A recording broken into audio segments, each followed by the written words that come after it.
जादुई आम का घर। शनाया परी अपनी माँ के साथ रहती थी। वह बहुत ही ज्यादा गरीब थी, इसीलिए शनाया परी की माँ काम पर जाया करती थी। वह दूसरों के घरों में झाड़ू पोछा किया करती थी। शनाया परी का एक आम का छोटा सा बगीचा था, जहाँ से वह आम तोड़कर उन्हें बेचा करती थी। बस यही उनकी जिंदगी थी। फिर एक दिन वह हर रोज की तरह मार्केट में आम बेचने के लिए गई। सुबह से शाम हो चुकी थी और अब तक शनाया परी के सिर्फ कुछ ही आम बिके थे। शाम हो चुकी है और अब तक सिर्फ कुछ ही आम बिके हैं। सुबह तक तो ये सारे आम खराब हो जाएंगे, मेरा तो बहुत ही ज्यादा नुकसान हो जाएगा। हे भगवान जी, प्लीज मेरी मदद कीजिए। फिर कुछ देर बाद वहाँ पर एक व्यक्ति आता है। बेटा, ये आम कितने में दिए? अंकल, आपको जितने में चाहिए उतने में ले लीजिए। ये आम बेचना मेरे लिए बहुत ही जरूरी है। ठीक है, फिर मुझे सारे आम दे दो। पर तुम इतनी छोटी सी उम्र में पढ़ाई करने की वजह से आम बेच रही हो? अंकल, हम तो पढ़ाई के बारे में सोच भी नहीं सकते, क्योंकि हम बहुत ही गरीब हैं और किसी तरह आम बेचकर खर्चा चलाते हैं और माँ सबके घरों में काम पर जाती है। ओह, ऐसी बात है। तुम कहाँ पे रहती हो? यही मैं पास वाले गांव में रहती हूँ। ठीक है, फिर ये लो तुम्हारे पैसे। माँ, आज तो सारे आम बिक गए। सच में? फिर तो बहुत ही अच्छा हुआ। क्या हुआ है माँ आपको? दरअसल मेरी तबीयत थोड़ी सी खराब है। पर आपने मुझे इस बारे में क्यों नहीं बताया? मैं अभी आपके लिए दवाई लेकर आती हूँ। नहीं, रहने दो बेटा, मैं ऐसे ही ठीक हो जाऊंगी। दवाइयों की जरूरत नहीं। तुमने बहुत मेहनत करके ये सारे आम बेचे हैं और सारे पैसे दवाई में ही चले जाएंगे, इसीलिए मुझे दवाई की जरूरत नहीं। मैं ऐसे ही ठीक हो जाऊंगी। और हाँ, मालकिन ने मुझे थोड़ा सा खाना दिया था, वहीं पे रखा है, उसे खा लो। नहीं माँ, मैं अभी आपके लिए दवाई लाती हूँ, उसके बाद ही मैं खाना खाऊंगी। शनाया परी दवाई लेने के लिए चली जाती है। फिर वह हर रोज की तरह दूसरे दिन अपने आम तोड़ने के लिए बगीचे में जाती है, तो देखती है कि उसके बगीचे के सारे आम गायब थे। ये क्या, बगीचे के सारे आम कहाँ गए? कल तक तो सब ठीक था, रातों रात सारे आम कहाँ गायब हो सकते हैं? मुझे कुछ समझ नहीं आ रहा। बस यहीं पे एक आम पड़ा हुआ है। तभी अचानक वह साधारण आम एक बड़े से आम का रूप ले लेता है और एक सुनहरे घर के रूप में बदल जाता है। ये सब क्या हो रहा है? मुझे कुछ समझ नहीं आ रहा। मैं एक जादुई आम हूँ और जितने भी आम तुम्हारे पेड़ों में लगे हुए थे वो सभी आम इसी घर में है, जो कि सोने के हैं। उन्हें बेचकर तुम बहुत ही ज्यादा अमीर हो सकती हो। क्या कहा? सोने के आम? पर तुम ये सब क्यों कर रहे हो? क्योंकि मुझे उसी व्यक्ति ने बेचा है जिसने कल शाम को तुम्हारे आम खरीदे थे, इसीलिए मैं तुम्हारी मदद करने के लिए आया हूँ। क्या सच में? आपका बहुत बहुत धन्यवाद। मुझे तो ये सब एक सपना ही लग रहा है। अब हमारे पास भी ढेर सारे पैसे होंगे। सो फ्रेंड्स, अगर आपको ये कहानी अच्छी लगी हो तो वीडियो को लाइक कीजिए, चैनल को सब्सक्राइब कीजिए और हमें कमेंट करके ज़रूर बताएं कि आपको कहानी कैसी लगी। जादुई दो गुलाब। मीरा परी अपनी एक दोस्त के साथ रहती थी, क्योंकि दोनों के माता पिता की मौत हो चुकी थी और वे दोनों मिलकर पूरा दिन काम किया करती थी। तब जाकर उन्हें कहीं 2 वक्त का खाना मिलता था। एक दिन साक्षी परी बीमार हो जाती है। साक्षी परी, तुम आराम करो, आज से मैं ही काम पर जाऊंगी। पर तुम अकेले सारे काम कैसे कर पाओगी?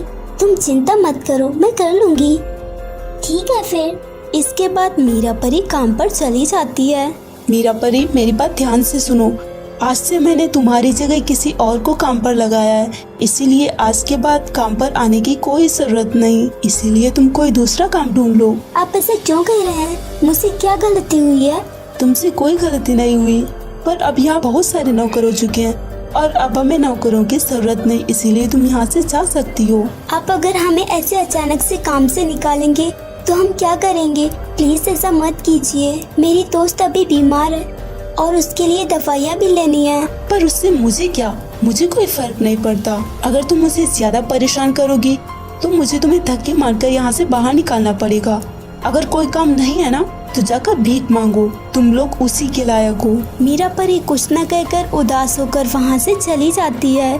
अब मैं क्या करूँगी? कुछ समझ नहीं आ रहा है। हे भगवान प्लीज मेरी मदद कीजिए। तभी उसे कुछ गुलाब के पेड़ दिखाई देते हैं। ये तो गुलाब के पेड़ हैं और इसमें तो कितने रंग बिरंगे फूल लगे हुए हैं। इन्हें देखकर मेरे दिमाग में एक योजना आ रही है, क्यों ना मैं इन गुलाब के फूलों को ही बेचना शुरू कर दूं। कम से कम इसमें मुझे कुछ तो पैसे मिल ही जाएंगे और मैं साक्षी परी को भी कुछ भी नहीं बताऊंगी, वरना वो और ज्यादा परेशान हो जाएगी। मैं ये सारा काम उसे बिना बताए ही करूंगी। फिर मीरा परी साक्षी परी को बिना बताए गुलाब के फूल बेचने लगती है। एक दिन वह गुलाब तोड़ने के लिए जाती है। अरे ये क्या, आज तो गुलाब के फूल कुछ अलग लग रहे हैं, क्योंकि ये सारे गुलाब के फूल जादुई हैं। ये क्या, इतना बड़ा गुलाब का फूल? क्योंकि मैं जादुई गुलाब का फूल हूँ और ये सारे फूल हमेशा से जादुई हैं। मैं इतने दिनों से देख रहा हूँ तुम कितने सारे फूल बेचती हो और कितनी मेहनत करती हो, इसीलिए अब तुम्हें गुलाब के फूल बेचने की जरूरत नहीं, क्योंकि मैं तुम्हें ढेर सारा पैसा दे रहा हूँ। क्या सच में? हाँ बिल्कुल। उसके बाद फिर जादुई गुलाब मीरा परी को ढेर सारा पैसा देता है। इतना सारा पैसा देखकर मीरा परी बहुत ही ज्यादा खुश थी। सो फ्रेंड्स, अगर आपको ये कहानी अच्छी लगी हो तो वीडियो को लाइक कीजिए, चैनल को सब्सक्राइब कीजिए और हमें कमेंट करके जरूर बताएं कि आपको कहानी कैसी लगी। परी के नए साल का तोहफा। जोया परी एक गरीब परिवार से थी और अपनी माँ के साथ रहती थी। वो दोनों जिसके घर किराए पे रहती थीं, उस घर का किराया ना देने के कारण एक दिन उस घर की मालकिन घर पे आती है। अपना बोरिया बस्ता उठाओ और निकलो यहाँ से। मैं ही बेवकूफ थी जो तुम दोनों को यहाँ रहने दिया। पूरे 5 महीने का किराया बाकी है।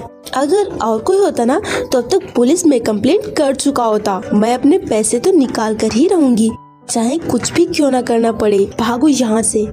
माँ, अब हम क्या करेंगे? कहाँ रहेंगे? हमारे पास तो और कोई घर भी नहीं है। अब हम क्या करेंगे? बेटी तू चिंता मत कर, हम कुछ तो कर ही लेंगे। तब तक के लिए हम इसी पेड़ के नीचे टेंट लगाकर रहते हैं। यहाँ छाया है और आसपास कितनी शांति है। ठीक है। दोनों उस पेड़ के नीचे टेंट लगाकर रहने लगती हैं। उसकी माँ काम पे जाती है तो वह पास के जंगल से फूल तोड़कर बेचा करती, जिससे उसे कुछ पैसे तो मिल ही जाते थे और ये खाली बैठने से तो अच्छा ही था। इसी तरह एक दिन वो फूल तोड़ने के लिए गई। आज तो फूल कुछ ज्यादा ही ताज़ा लग रहे हैं। उम्मीद है आज ज्यादा बिकेंगे। वो फूल तोड़ने लगती है, तभी उसे कुछ अजीब सी आवाज सुनाई देती है। ये क्या, मैंने किसकी आवाज सुनी? शायद मेरा भ्रम होगा, क्योंकि आसपास तो कोई भी नहीं है। वह वापस से फूल तोड़ने लगती है। कौन हो तुम? तुमने मेरी बात का जवाब नहीं दिया। कौन है ये? कौन मुझे डराने की कोशिश कर रहा है? कोई दिखाई क्यों नहीं देता? मैं तुम्हारे सामने ही तो हूँ। पर तुम मुझे दिखाई क्यों नहीं दे रहे हो? मैं एक जादुई कमल का फूल हूँ। क्या जादुई कमल का फूल? पर तुम कैसे बात कर सकते हो? मैंने तो आज तक किसी फूल को बात करते नहीं देखा। मैंने कहा ना कि मैं एक जादुई फूल हूँ और सभी फूलों में सिर्फ मैं ही जादुई हूँ, बाकी कोई नहीं। अच्छा, पर आज से पहले तो मैंने तुम्हें कभी यहाँ नहीं देखा। वो इसलिए क्योंकि मैं कभी कभी यहाँ प्रकट होता हूँ। वैसे तुम इतनी सुबह सुबह इतने सारे फूलों को क्या करोगी? जोया परी उसे अपनी सारी स्थिति बताती है। ये सब सुनकर सच में मुझे तुम्हारे लिए बहुत ही बुरा लग रहा है, पर तुम्हारी समस्या का मेरे पास हल है। सच में? पर क्या? मैं तुम्हें कुछ देता हूँ जिससे तुम्हारी सारी परेशानियाँ दूर हो जाएंगी। इतना कहकर वो कमल जोया परी को एक फूल देता है। ये लो, तुम जिस जगह जाओ वहाँ इसे रखना। इसके रखते ही यह एक विशाल जादुई घर के रूप में बदल जाएगा और उस घर में तुम्हारी सारी जरूरत की चीजें होंगी और तुम इसे नए साल का तोहफा समझ सकती हो। आपका बहुत बहुत धन्यवाद। मैंने तो सोचा भी नहीं था कि नया साल मेरे लिए इतनी सारी खुशियाँ लेकर आने वाला है। अब मैं चलती हूँ और मैं कभी कभी आपसे मिलने आया करूँगी। हाँ क्यों नहीं। जोया परी उसी पेड़ के पास पहुँच जाती है और उस फूल को जमीन पे रख देती है तो वो फूल एक विशाल घर के रूप में बदल जाता है। तभी वहाँ पे उसकी माँ आ जाती है और वो अपनी माँ को सारी बात बताती है। ये सब सुनकर उसकी माँ भी बहुत ही खुश होती है। तो दोस्तों, ऐसी और कहानियाँ देखने के लिए चैनल को सब्सक्राइब कर लीजिए और पास वाले घंटे को भी दबाइए। परीलोक में एक परी रहती थी जिसके हाथ बदकिस्मती से 4 थे। उस परी का नाम था जिया परी और वो अपनी माँ के साथ रहती थी। उसके 4 हाथ होने के कारण सभी परियां उसका मजाक बनाया करती थीं, लेकिन बेचारी जिया परी के पास सब सहने के अलावा और कोई भी रास्ता नहीं था। एक दिन, माँ, मुझे खेलने के लिए कोई दोस्त चाहिए। कोई भी मुझसे बात नहीं करता क्योंकि मेरे 4 हाथ हैं। पर इस समय मेरी क्या गलती है? बताइए, अब मैं किसके साथ खेलूं? इतना बड़ा घर है खेलने के लिए, तू घर के अंदर भी तो खेल सकती है। पर मैं हमेशा घर में ही नहीं रह सकती। कभी कभी ये सोचती हूँ कि ये परीलोक मेरे लिए बना ही नहीं है। मैं इस परीलोक को छोड़कर हमेशा के लिए चली जाऊँ। तू ऐसा क्यों कह रही है? चिंता मत कर, मैं अब भी तेरी दोस्तों से बात करती हूँ। वो तुझे अपने साथ खेलने के लिए मना नहीं करेंगी। जिया परी की माँ उसके दोस्तों से बात करने के लिए उनके पास जाती है।